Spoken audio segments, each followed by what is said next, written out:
La disponibilidad de combustibles es tema de interés nacional.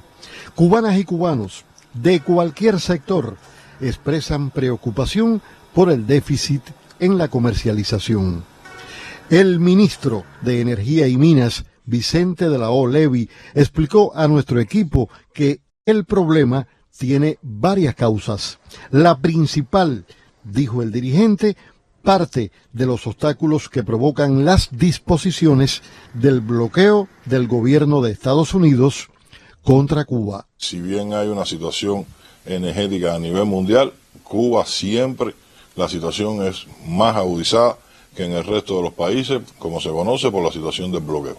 A nosotros se nos dificulta muchísimo el poder conseguir barcos para transportar el combustible, el poder buscar los financiamientos, el poder cumplir con algunos requisitos que son normales en los contratos de combustible. Y eso hace que en la situación de nosotros cualquier fallo que haya en una transportación de un buque enseguida se produce un bache. El ministro de Energía y Minas informó que en el contexto de la actual contingencia han disminuido los volúmenes disponibles a comercializar en el país. Como explicó el presidente recientemente, fundamentalmente los suministradores nuestros no han podido cumplir con los compromisos que tenían con nosotros. A partir de la situación económica que hay en el mundo, la situación energética que hay en el mundo. Ellos han tenido problemas también con los insumos para producir y han tenido problemas para poder cumplir con nosotros los compromisos. Cuba consume aproximadamente 8,3 millones de toneladas de combustibles cada año. De ese valor, el 39% lo asegura la producción nacional. Reportes operacionales de la Unión Cuba Petróleo reflejan que en las últimas semanas disminuyó la cifra de buques tanqueros que llegaron a puertos cubanos. Esa realidad genera bajas disponibilidades de gasolina.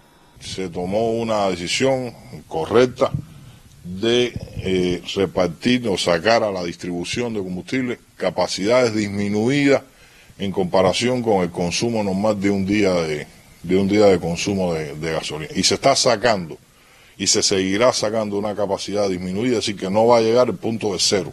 Eso no va a existir gracias a esta medida que se tomó. Eso también tiende a una mejoría. Tiende una mejoría a partir también de decisiones, de cosas que se terminaron de negociar, suministradores que ya están cumpliendo con sus compromisos. El Ministerio de Energía y Minas y la Unión Cuba Petróleo mantienen contactos con proveedores internacionales y están en curso negociaciones para revertir de forma gradual el actual déficit. El diésel también tiene una noticia de que ya empiezan a haber suministradores que empiezan a cumplir sus compromisos y eso va a permitir que no toquemos cero y que podamos cubrir los servicios vitales, llámese ambulancia, servicios necrológicos y muchos servicios vitales. Por ejemplo, la cosecha de la papa hay que sacarla en transportación que consume diésel. La mercancía que llega por un puerto, si llega alimento, hay que priorizar la extracción de los puertos que se hace con diésel y un nivel de transportación vital de pasajeros. Eso se va a mantener garantizado y se va a mantener garantizado un nivel de diésel también en los servicentros a la población. Otro de los productos con baja disponibilidad de reservas es el combustible doméstico. Gas licuado, hoy tenemos una situación de prácticamente que ya hoy nosotros no tenemos cobertura. Hay provincias que le quedan un día, que le quedan 2 días. Hay provincias como la región oriental que ya se agotó el combustible. Cuando decimos que se agotó el combustible, estamos hablando del combustible en las bases nuestras, en los tanques de cupé. Se hizo una distribución sabiendo que íbamos a llegar a esta situación. Se priorizaron los centros priorizados o los centros vitales. Llámese centros de elaboración de alimentos, llámese hospitales, que se elabora alimento con el gas licuado. Y lo que le va quedando es el combustible a la población que recientemente pudo adquirir en los puntos de venta. Ahora, la perspectiva del gas licuado, como decía, tenemos muy baja cobertura, casi cero en algunas provincias, con los centros vitales resueltos, y va a haber una solución del gas licuado, sí va a existir una solución en el corto plazo. Va a haber una solución, se está adquiriendo, se han hecho todas las gestiones, y sí va a haber una solución en el corto plazo. Inmediatamente CUPE actúa como se ha actuado en esta situación de déficit de combustible de una manera rápida. ¿A qué me refiero? Llega el barco, se ponen automático las líneas de producción de llenado, se extienden las jornadas laborales, se trabaja 24 horas, se trabaja fines de semana. Igual cuando se busca la cooperación en la cadena de transportación hacia los puntos de venta, y ahí entonces extendemos los horarios de venta en los puntos de venta hasta que se agote el combustible en los puntos de venta. Eso está montado, eso está se hace cada vez que hay una situación como esta. Recientemente también tuvimos una crisis de gas licuado y bueno, se actuó y se pudo recuperar. Desde que llega el barco hasta que ya la población empieza a ver una mejoría, bueno, siempre demora 2 o 3 días, porque está la cadena esta de transportación y de servicio hasta que llega a los puntos de venta. En otro momento, el ministro de Energía y Minas reconoció que ha existido retardo en la información. Y una de las razones, aunque ha existido informaciones parciales, provinciales, pero una información así detallada de cada uno de los combustibles no ha existido. Y una de las razones es esta, que no teníamos compromisos firmes de poder tener el combustible, tener estabilidad en los combustibles. Hoy tenemos una mejoría, una información mucho mejor. Tenemos una información mucho mejor y tenemos información mucho mejor, que no quiere decir que vayamos a tener combustible como lo tuvimos en el año 2017, en el año 2018 o como lo tuvimos hace unos meses atrás. Esa no va a ser la situación, por lo menos en los días que quedan de abril y días de mayo. Vamos a seguir sacando combustible parcialmente, de una manera reducida, para que no toque cero el suministro de combustible y se puedan garantizar las cosas vitales, los servicios vitales. La actual contingencia energética abarca el reforzamiento de acciones de control y organización en el sistema de servicentros.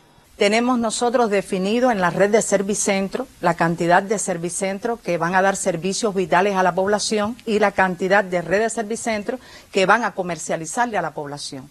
Tenemos definida también el límite de combustible a comercializar por tipo de combustible. Las medidas de carácter territorial son implementadas de conjunto con autoridades de los gobiernos de cada provincia y el municipio especial Isla de la Juventud. Inmediatamente que llegue una pipa de combustible, con la cantidad que llega, tiene que conocer nuestro pueblo la cantidad de combustible que va a obtener esa unidad, para ahí mismo también tomar determinación de decirle al cliente hasta dónde llegará ese servicio, para no hacerlo esperar. Si el cliente quiere esperar, tiene todo su derecho a esperar, pero que conozca y esté informado de la cantidad y el tipo de combustible que está llegando.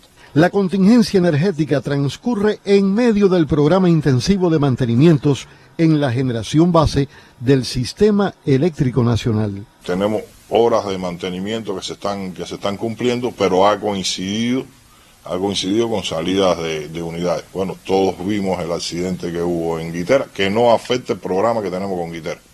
Vamos a aclarar eso. El accidente que tuvimos en Guitera no va a alargar el mantenimiento de Guitera. Se mantiene Guitera para concluir en el mes de mayo y esté entregando energía en el mes de junio. Vamos a terminar Céspedes en el mes de mayo, es decir, el mes que viene vamos a terminar Céspedes sobre el 15 de mayo, y ya sacamos la patana de Santiago de Cuba. Eran compromisos firmados internacionales que había que cumplir. Salió la patana que estaba en Santiago de Cuba, pero se puso una patana nueva que salió de Mariel y se puso en Santiago de Cuba para que no hubiera un déficit de generación en la zona oriental, y también con eso evitamos la caída de los sistemas que tuvimos en semanas anteriores. En cada entidad del sistema energético prevalece el compromiso y la convicción para superar la actual contingencia. No va a haber cero combustible en Cuba en estos meses. Vamos a seguir restringido el tema del gas licuado ahorrando en nuestras casas, nosotros podemos tener una continuidad que se va a hacer pronto. Y el tema del diésel es la combinación de la generación eléctrica con los servicentros, que en función en función de si se consume más la generación eléctrica, si entra una termoeléctrica, disminuye el consumo de los grupos electrógenos, si se va a una termoeléctrica, aumenta el consumo de los grupos electrógenos. Entonces ahí es donde está la balanza que se juega día a día. Yo puedo decir, Bernardo, que los trabajadores de CUPEI y de la electricidad no descansan para darle respuesta a esta situación que está enfrentando el país. No hay descanso de ninguno de los trabajadores. Y ahora viene, cuando empiecen a arribar otra vez los combustibles, viene un trabajo mucho más fuerte, que es la distribución, para que le llegue a todos los servicentros y para que le llegue a todas las casas. Con un parque automotriz y ferroviario que también tiene sus problemas técnicos, sus piezas de repuesto, con un déficit de piezas de repuesto, de neumáticos, de batería, por la situación que estamos viviendo. Y con eso nosotros le vamos a llegar a la población y le vamos a llegar a los servicentros. Bernardo Espinosa, Sistema Informativo de la Televisión Cubana.